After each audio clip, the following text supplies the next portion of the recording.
Tes, tes, tes. Halo semuanya, balik lagi dengan saya teman-teman ya di Trader ID.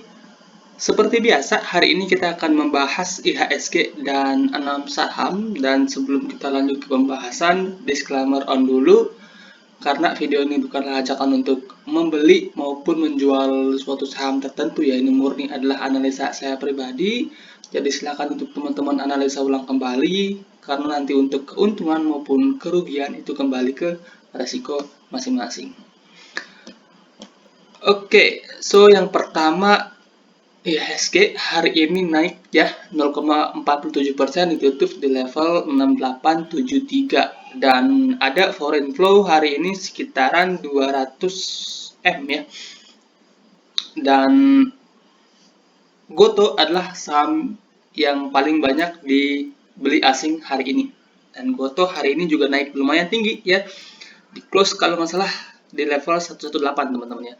Dan Goto sendiri udah sempat kita bahas kemarin. Untuk IHSG sendiri view saya masih sama teman-teman ya. IHSG walaupun 2 hari terakhir itu rebound, menurut saya masih sama ya. IHSG akan cenderung untuk bergerak sideways terlebih dahulu, either dia naik mentok sampai 7.000 and then turun lagi, atau dia turun sampai 6.580-an and then naik lagi ya. Masih belum berubah sih view saya untuk IHSG, kemungkinan besar masih akan sideways. Dari segi makroekonomi itu belum ada kepastian. Selain itu juga kita akan memasuki tahun-tahun pemilu ya, jadi itu dua faktor penting yang akan mempengaruhi pergerakan IHSG. Untuk saham sendiri sebenarnya ya saya bingung mau bahas saham apa, nggak ada yang request juga mau bahas saham apa, jadi saya bahas aja apa yang udah pernah kita bahas ya. Yang pertama saya mau bahas BRIS ya. Saham yang kita bahas 3 hari yang lalu itu rata-rata pergerakannya bagus teman-teman ya. Yang pertama BRIS ini udah pernah kita bahas hari Minggu kalau nggak salah, Minggu atau Senin ya, Minggu kalau nggak salah ya, Senin, Selasa, Rabu ya, Minggu, bener dah Minggu. Nah untuk BRIS ini sendiri hari ini dia naik 2% lebih, ditutup di level 1795 ya. Seperti dengan pembahasan 3 hari yang lalu, BRIS itu udah capai resisten pertama ya. Yang dimana ini menurut saya ada peluang untuk di breakout ya. Ini peluangnya cukup gede untuk di breakout, dan kalau ini di breakout 2000 harusnya bisa ya kecapai oleh BRIS. Nah, untuk teman-teman yang udah beli di harga bawah, jangan lupa set trailing stop. Buat teman-teman yang baru mau entry, kalau entry di harga sekarang menurut saya beresiko ya. Beresiko, ini posisi ada di resisten. Kalau teman-teman mau entry, support ada di sini ya. Areal beli naik 1770 sampai 1730 itu areal beli yang baru ya. Ini area beli yang baru, support pentingnya masih sama, yaitu di 1760. Sorry, sini ya. Di 1650 ya, kita bolehkan aja. So, teman-teman beli di sini karena kita belinya agak tinggi, maka porsi diatur ya. Porsi diatur, jangan samakan dengan beli di sini. Ya, teman-teman beli sini, kemudian stop lossnya teman-teman bisa pasang di bawah 1650. Jadi resiko sama rewardnya udah sepadan, dan kalau di break rewardnya potensial cukup gede ya. Jadi BRIS masih oke, masih menarik. Hari ini ada volume yang lumayan gede juga. Jadi so far BRIS masih jadi core stock. Nah, kemudian ada ASA. ASA itu 3 hari yang lalu kita bahas ya, masih sama sih, masih belum berubah untuk ASA, walaupun ASA itu terakhir kali kita bahas kalau nggak salah di sini ya, di candle merah ini, yang dimana waktu itu kita sarankan untuk lihat dulu pergerakan marketnya, either dia naik atau turun. Kalau naik buy and breakout, kalau turun tunggu di sekitaran harga 900 ya, 900 sampai 880. Nah, ternyata 3 candle terakhir dia naik, cuma kenaikannya ini nggak terlalu kuat ya. Kenaikannya ini nggak terlalu kuat, dia break juga dengan volume yang nggak begitu gede, teman-teman. Jadi buat teman-teman yang maybe udah beli ya, udah profit, jangan lupa set trading stop. Kalau teman-teman baru mau entry, menurut saya sih jangan entry di harga sekarang. Ini udah beresiko ya. Ini udah cukup beresiko saat ini, hari ini ya. Ini kalau kita gedein, ini ada shadow yang panjang, yang cukup panjang ya, di atas tepat di MA200 ya, yang mana MA200 itu merupakan resisten yang cukup kuat untuk ASA itu sendiri. Jadi untuk sisa minggu ini ataupun minggu depan, ASA itu ada potensi untuk koreksi terlebih dahulu. Nah, kalau koreksinya bagus, volumenya kecil, konsolnya bagus, teman-teman bisa re-entry lagi, teman-teman bisa masuk lagi ya, buat teman-teman yang maybe udah kena trailing stop, atau buat teman-teman yang belum masuk, teman-teman bisa entry kalau ASA koreksi dengan volume kecil. Kalau di harga sekarang is too risky ya, terlalu bersiko kalau menurut saya pribadi ya.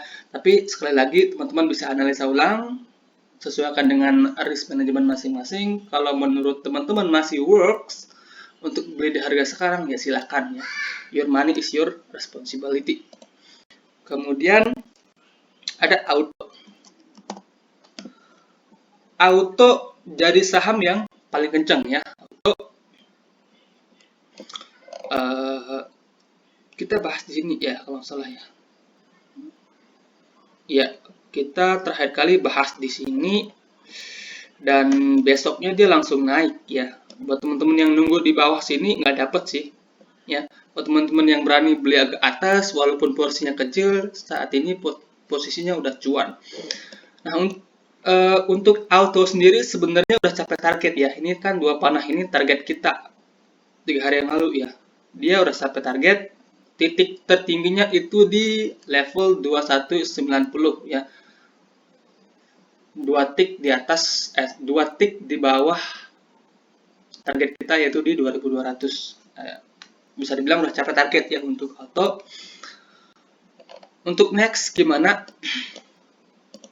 Supportnya of course ya, supportnya naik. So, buat teman-teman yang masih tertarik untuk auto, support sekarang ada di 19.900.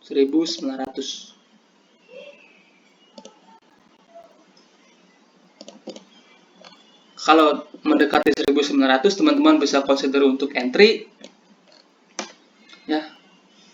Di sini teman-teman bisa consider untuk entry. Stop lossnya teman-teman bisa pasang under ini ya, under 1800.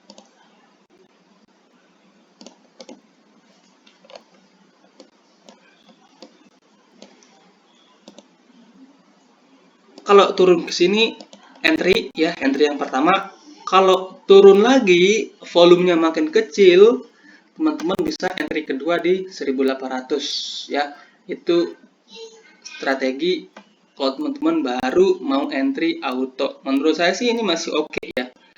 Volume koreksi hari ini walaupun cukup dalam ya, cuma setengah dari volume kemarin ya, jadi nggak terlalu gede sih sebenarnya.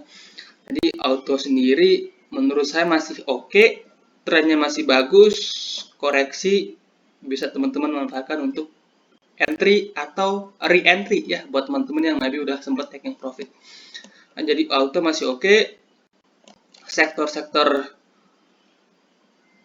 otomotif itu masih oke teman-teman ya. Kemudian ada Indo.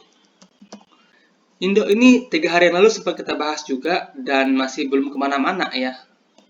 baru naik 1 tik kayaknya, 1-2 tik lah. Nah, Indo ini menurut saya cukup menarik ya. Saya terus pantau saham ini ya, saya cukup tertarik.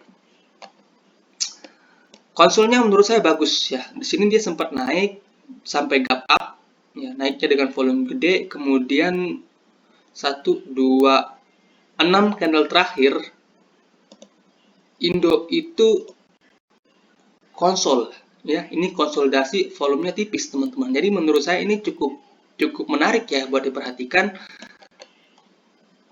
Nah, kalau teman-teman ada yang tertarik, entry di harga sekarang menurut saya oke teman-teman, tapi atur porsi ya. Stop loss teman-teman bisa pasang di bawah 95 ya. Kalau teman-teman beli di harga sekarang, atur porsi, stop loss teman-teman bisa pasang di bawah 95 ya. Gapnya ini kemungkinan besar nggak akan ditutup sih ya, kemungkinan besar ya.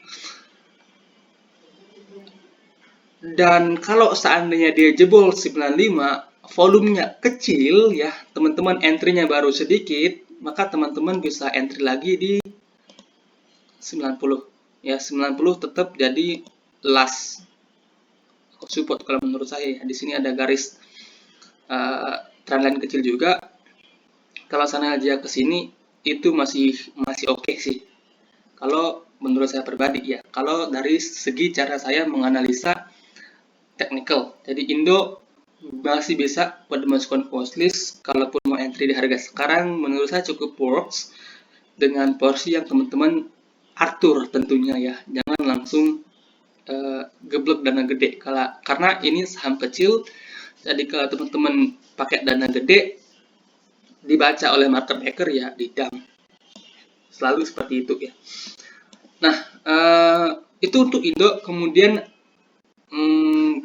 hari ini yang pergerakannya menarik itu ada BNBR. Bakri ya, Bakri juga ada katalis positif. Nah, Bakri hari ini naik 10% lebih, ditutup di level 64, volumenya gede. Dan kalau kita analisa teknikal, ini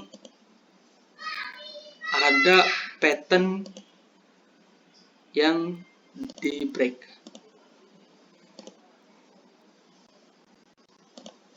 Ini apa nama patternnya? Saya sampai lupa ya. Sampai lupa saya ini nama patternnya apa ya. Intinya hari ini dia break pattern ya, di 59 ya, 60 lah kita bulatkan ya. Hari ini dia break pattern, cuma masih ketahan di MA 200 ya. Ini ada shadow yang cukup panjang. So kalau koreksi volumenya kecil ya, teman-teman bisa manfaatkan untuk entry ya. Coba kita ke time frame yang lebih kecil, cari area support 62 sampai 60 bisa lah teman-teman manfaatkan untuk entry ya. Stop loss teman-teman bisa pakai 57 ya. Ini area entry yang menurut saya ini cukup menarik ya.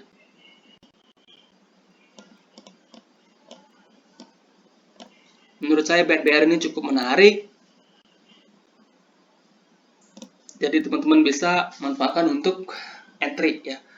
Again, ini saham kecil, porsi diatur ya, porsi diatur, dan ini saham udah buat banyak orang bangkrut juga. Jadi diatur lah porsinya, dan jangan lupa pakai stop loss ya. Itu poin penting ya, poin penting kalau teman-teman trading di saham-saham seperti ini. Poin pertama, atur porsi, jangan kegedean. Poin kedua, pakai stop loss ya. Itu 2 poin yang harus teman-teman ingat, 2 poin yang harus teman-teman pegang kukuh ya kalau entry di saham-saham seperti ini ya. Itu udah wajib hukumnya teman-teman. Nah, kemudian ada Avia.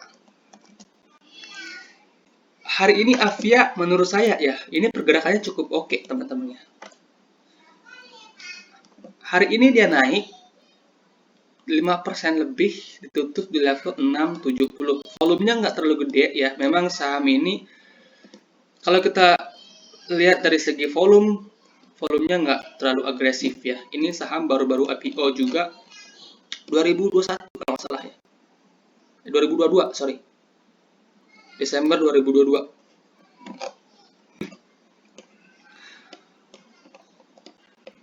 So, kalau kita bahas secara teknikal,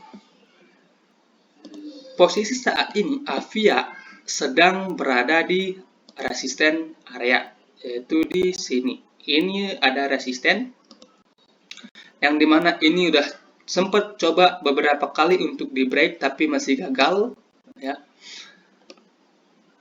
Kemudian ada resisten MA200 di sekitaran harga 720-an. Jadi ada dua resisten penting di sini, ya.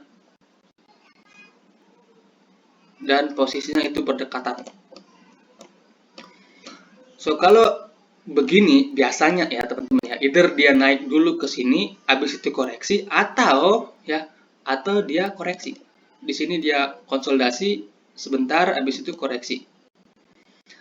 Nah, kalau dia break dari sini teman-teman, dari 680, teman-teman bisa manfaatkan buy on breakout ya.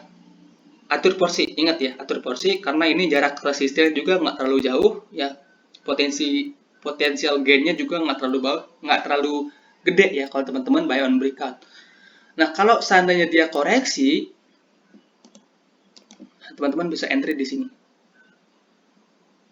Di range 630 sampai 600. Kita berikan sampai 600. Areal entry ini cukup lebar. Jadi teman-teman pasang 2 sampai 3 kali entry teman-teman ya. Pasang BD 360, di 630, 610 dan 600. Stop lossnya teman-teman bisa pasang under 600 ya. Kalau closing under 600 teman-teman bisa consider untuk cut ya. So far Avia technically ini cukup menarik dari segi perusahaannya, kan juga perusahaan yang bagus ya. Siapa sih yang nggak kenal ya produk Avia ini? Saya juga sering pakai ya produknya. Dan cara paling bagus untuk mengetahui produk dari perusahaan ini bagus apa enggaknya, cara paling simple ya untuk mengetahui produk perusahaan ini bagus apa enggaknya ya, kalian pakai apa enggak, dan ketika kalian pakai, kalian nyaman nggak pakainya ya. Itu aja sih cara paling bagus ya. Dan saya juga termasuk yang cukup sering pakai Avia ini. So, itu untuk analisa kita hari ini. Semoga bermanfaat teman-teman ya. Dan anyway, selamat malam.